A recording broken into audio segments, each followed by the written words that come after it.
It's July 2014 and you're watching Connect, where we keep your community in focus.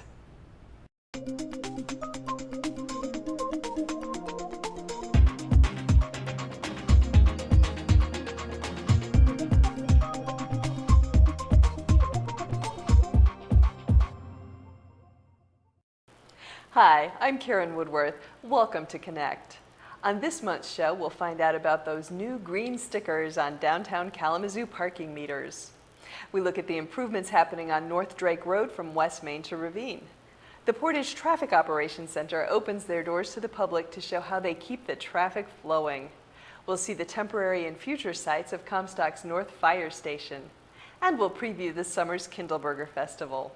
But first, now that summer's finally here, it's a great time to have fun on our many lakes. We went out on Gull Lake with the Kalamazoo County Sheriff's Department to get tips on boating safety this year. Before you go out on the water, make sure you've thoroughly inspected your boat and have the proper equipment. Some of the things on the boat itself is a fire extinguisher. Want to make sure you have that on.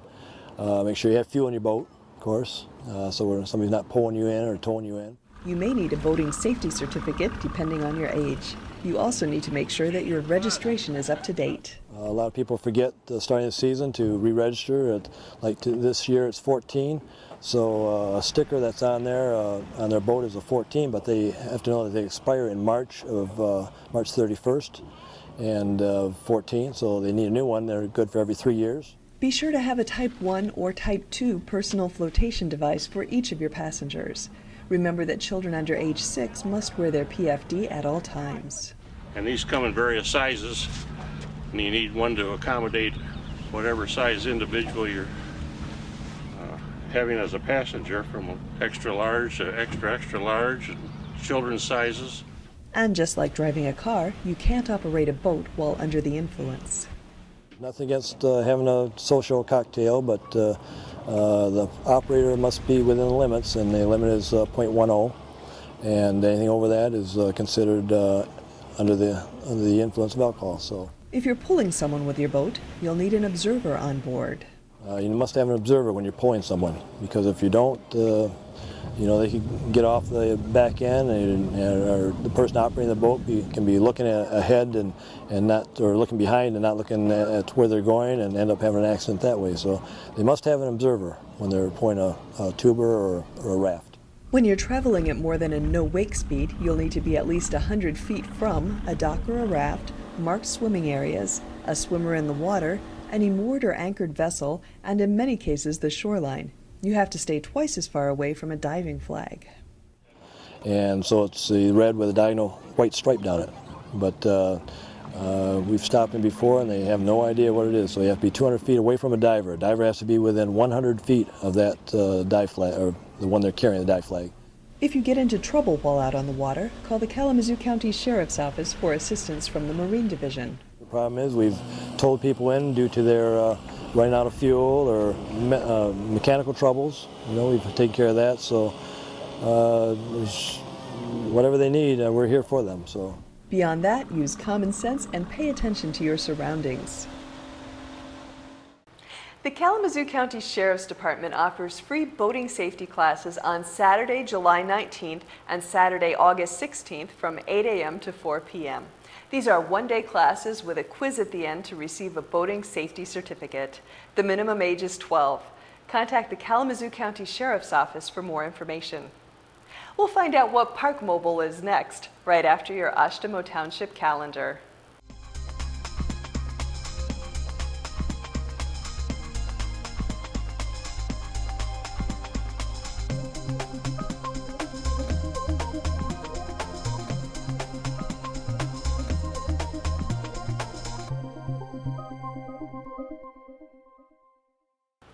Have you ever found a great parking place, then realized you don't have enough coins with you for the meter? You don't have to worry about that anymore in downtown Kalamazoo. You can use Park Mobile.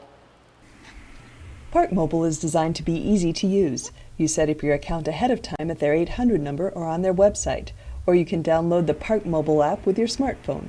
Then just head downtown. You find the slot that you want to park at. It's got a number on it, it's got a green sticker. You can scan the QR code or you can just enter in the number. and let's say it's a 2-hour meter, like a 2-hour limit, it won't let you bypass that limit. So all the limits, they're accounted for in the app. Make sure you enter the zone number from the green sticker instead of the meter number from the meter sticker. You can set up your account to pay with Visa, MasterCard, or PayPal. You can also put money into a virtual Park Mobile wallet to pay for your parking. Don't worry about the time display on the meter. The meters don't respond to you buying parking on the app, but all the parking officers, all their handheld equipment is integrated with the Park Mobile system. So they'll be able to see that, with your license plate number, that this person purchased parking with the Park Mobile app. Do you sometimes forget where you parked? If you use the Park Mobile app, it can use the zone number to find your car. You can also set up the app to send you a 15-minute warning when your meter's about to run out. Then you can extend your time up to the meter limit from wherever you are. It's an easy way to avoid parking tickets. Let's say you're dining at a restaurant and you notice that your parking meter is going to expire. You don't have to get up and go pay with coins or find coins. You can just pay via your mobile app. It makes the city more convenient. It's more convenient for shoppers, for diners, and it's just a very forward thinking when it comes to parking. Visit DKI's website for more information on using Park Mobile. And if you don't have a cell phone, don't worry. You can still use coins in the downtown Kalamazoo parking meters or park at one of the many free 90-minute spots. After your City of Kalamazoo calendar, we'll have the details of the North Drake Road construction from West Main to Ravine.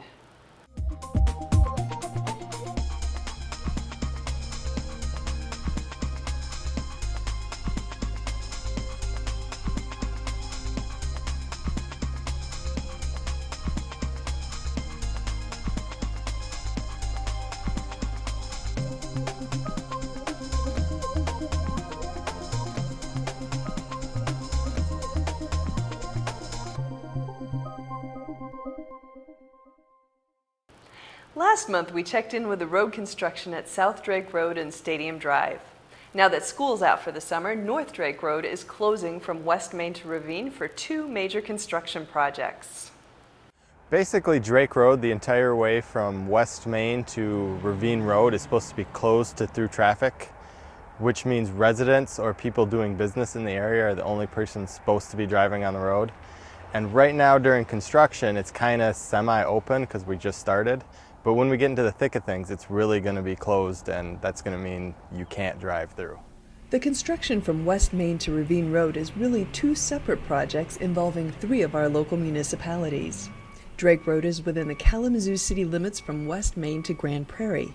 North of Grand Prairie, the western half of Drake Road is in Oshtemo Township, while the eastern half is in Kalamazoo Township. The township's portion of the road falls under the jurisdiction of the Kalamazoo County Road Commission. Although the 2 projects are separate, they are well coordinated. Both of them are funded with federal funds through MDOT's local agency programs. We kind of set it up so they'd be the same year during the same construction season, so it would be one road closure, not we do our section, they do theirs. And the township hired their own engineer to do their design, and we worked with them to coordinate our portion so everything would match up effectively. The project has also been coordinated with the Kalamazoo Public Schools schedule, since this stretch of Drake Road sees traffic to and from Kalamazoo Central High School. Although construction began in May from H Avenue to Ravine, road closures south of H Avenue were postponed until school let out in June. From West Main all the way up to Grand Prairie, which is the city limits, that's scheduled to be open prior to school beginning so we can get buses and regular students back into classes on time. The Kalamazoo County Road Commission will widen Drake Road from Grand Prairie to H Avenue and add a left turn lane. Between H Avenue and Ravine, the road will be resurfaced and the asphalt shoulder will be widened. KCRC will also make improvements to Drake Road's stormwater drainage system, which is expected to alleviate flooding that occurs at Drake and Grand Prairie. Kalamazoo Township is partnering with KCRC in constructing a sidewalk on the eastern side of Drake Road. And Oshtemo Township is partnering to construct a non-motorized pathway on the west side of Drake. The city of Kalamazoo is making similar improvements to their section of Drake Road. And we're going to add a center turn lane, and then we're going to widen out in some spots to get a dedicated right turn lane so we get cars moving through the intersection quicker and we don't have to stop every time someone else wants to turn. And we're going to add sidewalks because this is a known route for high pedestrians, especially with the schools interconnecting. So we're going to put a sidewalk all around Drake connecting into the West Main area. And then we're going to widen out shoulders and hopefully get bike lanes in wherever we can fit them. The recommended detour is to take Nichols from West Main up to Ravine. Access to Kalamazoo Central High School this summer will be available through the driveway on Grand Prairie. By the time school starts, the main entrance to the school on Drake Road will look significantly different. The guardhouse will be taken down and the driveway will be slightly reconfigured. Both Kalamazoo Township and Oshtemo Township have links on their web pages to provide quick access to updates on the Drake Road projects. I would just like to remind residents that the road will be open to residents only, especially when we get into the thick of construction. And people who expect to run through traffic on Drake Road will eventually have to be stopped because we will have holes in the road. Although you can expect North Drake Road to be closed for the rest of the summer, the road is scheduled to reopen before school starts in September. Meanwhile, drive safely and avoid the construction area as much as possible. We'll visit Portage's Traffic Operations Center next, right after your Kalamazoo Township calendar.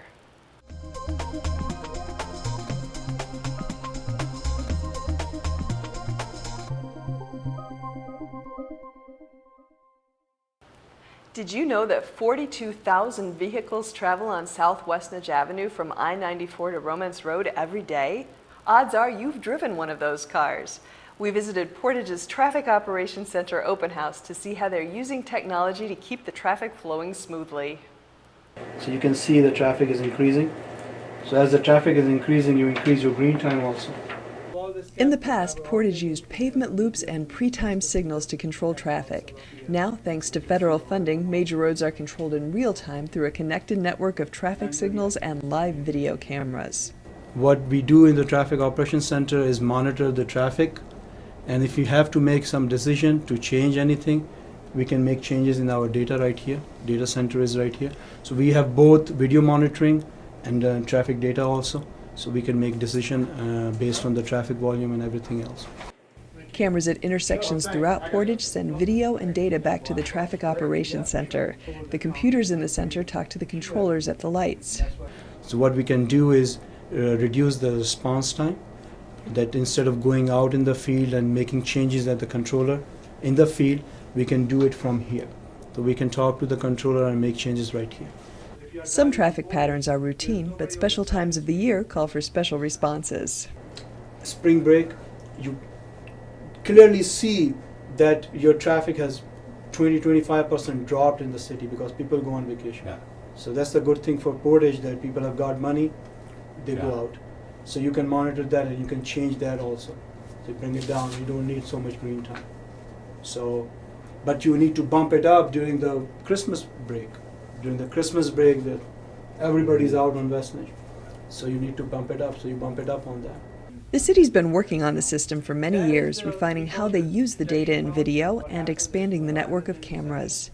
Over the last 3 years, the Center Avenue and Portage Road corridors have been interconnected. This year we completed Portage Road from Fairfield all the way to Bacon. That entire corridor, each and every signal, we can either bring data or we can bring the video. And the Center Street, which is right here at Angling Road to Portage Road, each and every signal is interconnect. We can bring video and data from there also.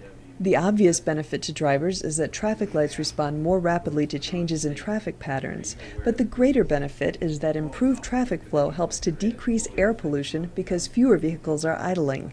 The open house was a chance to show everyone how the system works. So you just click it and it's going to take you over there. And you can see that 994 is right there. Right. And you can see the whole queue is coming right here on the corridor. But if you miss the open house, you're still welcome to make an appointment to stop by and find out how things work. Just come and visit and get to know that how we do everything, so they know that how, if they are waiting at an intersection, what is going on in the backside basically. So, and if they have any complaints, just let me know as soon as possible. We can monitor from here. We can have a quick response from here. The Traffic Operations Center reminds us that you can improve traffic flow by paying attention to your driving, by using alternate routes, especially during peak morning and evening times, and by using a bicycle or walking for short trips and commuting. Comstock's North Fire Station is being rebuilt. We'll stop by the construction site next after your City of Portage calendar.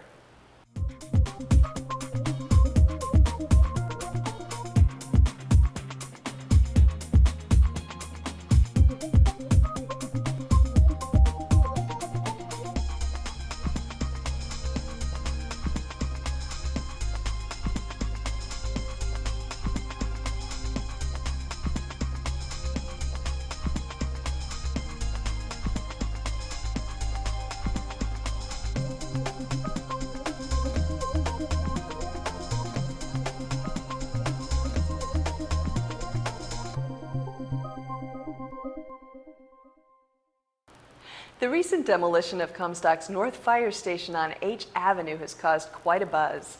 We spoke with Fire Chief Ed Switowski about the new fire station that's being built and the temporary headquarters for fire personnel. Comstock's previous North Fire Station was built at the corner of East H Avenue and Orinoco in 1961. The building was intended as a residence for the live-in fire chief and had 2 bays. The new fire station on the same site will have more space and additional features. One thing they're looking forward to is the new fire apparatus room. It allows us to put not only our fire apparatus inside the building, but neighboring towns. When we do have a fire, we have change companies that come in and provide protection for the town. And back in January, we were unable to do that because of the height elevations in the doorways. The old building's doors were 12 feet high. The new doors will be 14 feet. The new building will be 1 story with a mezzanine for storage.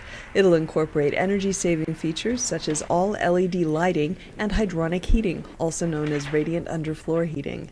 These features will also save money. The building will have a dual-purpose day room. It's going to have some modern technology there, so when we do have inclement weather, we don't have to have all the personnel from the North Station go to Central down on River Street for training. We'll be able to have internet capabilities and do a live streaming from both stations, so that's there. And our radio system has been upgraded recently, and the North Station will have that capability also.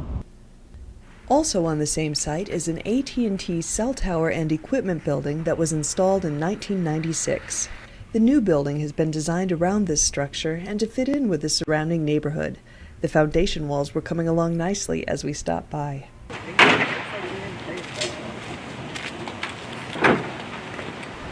For added safety, the fire truck exit will change.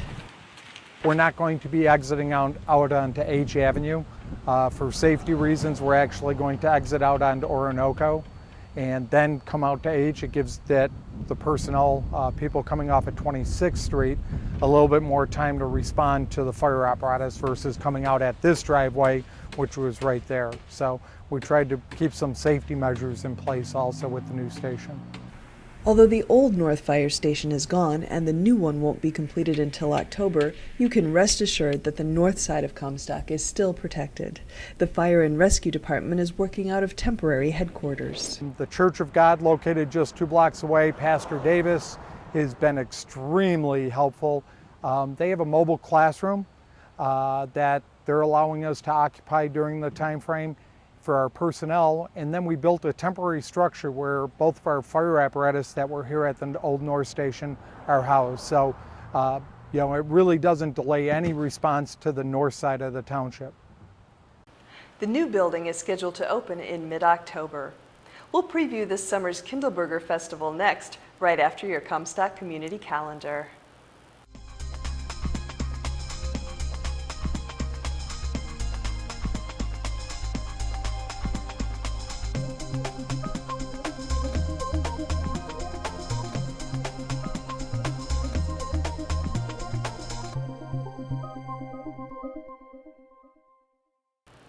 It's the biggest event in Parchment every summer. From family musicals to car shows, the Kindleberger Festival Week has something for everybody. Shot number 2 will be taken by Dr. Stone.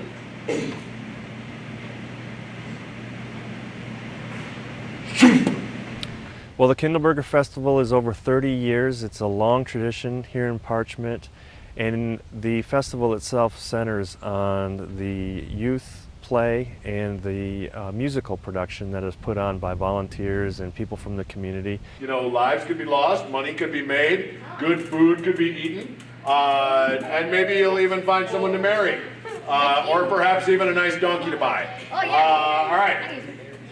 So there's all kind of good stuff that can happen. We dropped in on rehearsals and found that just because some actors are young doesn't mean that they're new to Kindleberger Productions. The evil Prince John. I've been in several others past several years, so I just love this sort of outdoor experience, and it's very different than a lot of other places. I was in Keeper of the Tales last year, and I played the genie/Yasin. But for others, this will be a whole new experience. I've never done a show with Kindleberger. This is actually only my second production on the west side of the state. I got my Kalamazoo premiere over at the New Vic Theater downtown. And through that, I met Brent, who's our music director for this show. And he said he was doing this out here. I was like, that sounds awesome. I've never done a full production outside. That sounds like so much fun. Fun yet challenging. Being outside in the sun means the directors have to get creative. Well, yes, the light is done by God. You have to depend on that, and you have to deal with the mosquitoes and everything else. So people, you know, when you're out doing outdoor, you've got that, you've got the heat, you've got all those types of things. We like to use lighting for, you know, focus and mood and things like that. It helps us out with scene changes and special effects. I mean, that's not really an option in this venue, which is why I got to thinking about some color guard students. And, you know, I mean, we can't have the lights flashing and crazy special effects and intelligent lights going nuts, but we could have a bunch of students run on with flags and go nuts. Scatter!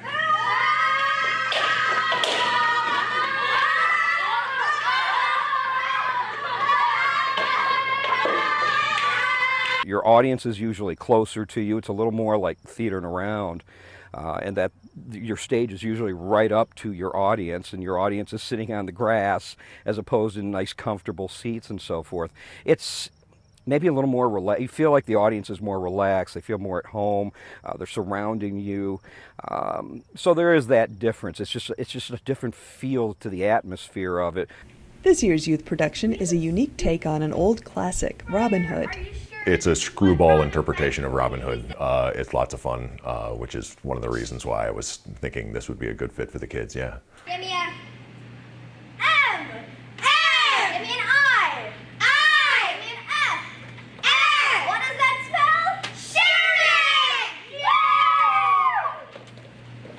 Shooting! The family musical is Children of Eden.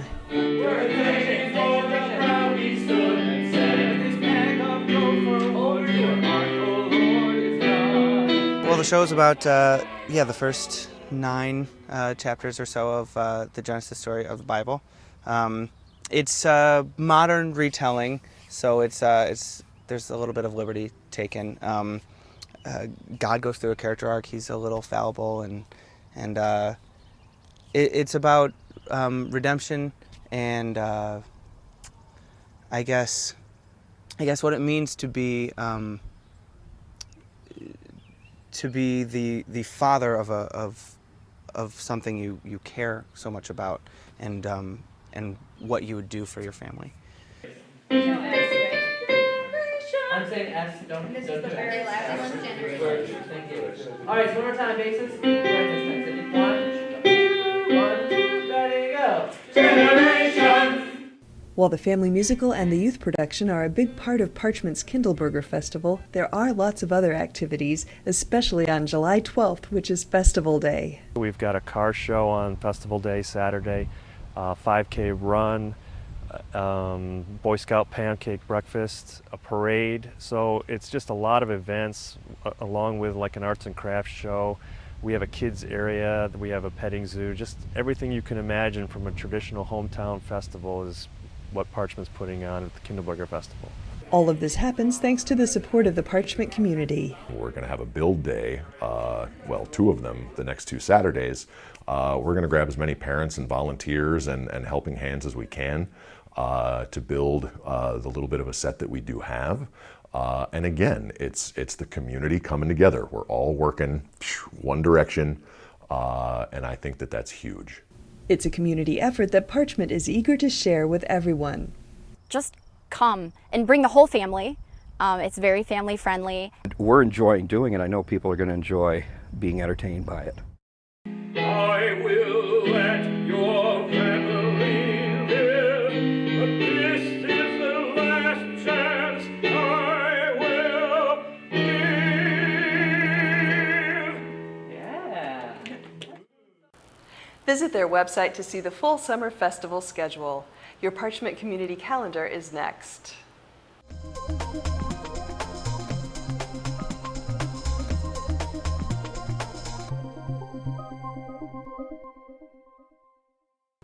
We hope you've enjoyed our show. You can watch Connect and all of our previous shows on our website, kzootv.com, and get updates on our Facebook page and Twitter feeds. If you have suggestions or comments for our show, please email us at connect@publicmedianet.org. I'm Karen Woodworth. Thanks for watching as we keep your community in focus.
Dispose of household hazardous waste wisely.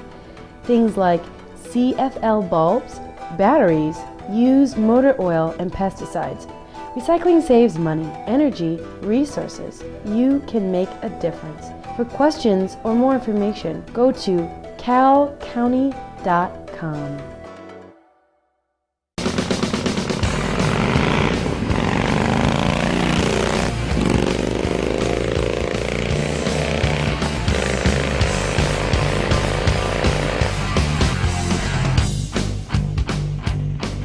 Taking a curve on a motorcycle can be tricky. One of the smartest things you can do to protect yourself and your bike is to take one of our approved motorcycle safety courses. The law says you must have a motorcycle endorsement on your driver's license in order to ride. So they can ride safely, our troopers go through training too, because nearly half of all motorcycle crashes involve riders who are not properly trained or licensed. Protect yourself and your bike. Train smart and get endorsed before you ride. The proper safety equipment could save your life. Please, gear up before you ride. Riders should pay close attention when riding on pavement markings, sealed cracks, railroad crossings, and rumble strips. Stay alert in work zones. Ride on safely, but always be prepared to react to changing road conditions. It can help prevent crashes, injuries, and even death. Train smart. Gear up! Ride on safely.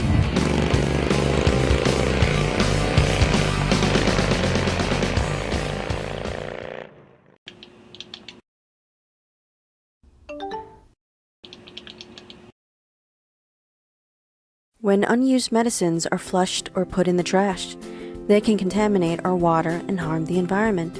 Red Med boxes are located at law enforcement agencies in the Kalamazoo area. Just keep the medicine in the original container, cross out your own name, and drop it in. It's just that simple. For more information, go to redmedbox.com. We have our home phones, Volunteers interested in the photography segment should live in Oxnard so that our cell phones and texting, internet and email. With modern technology, communication seems effortless. But what if these things stopped working? How would you get in touch? Be prepared. Visit www.doonething.us to learn what you should do now.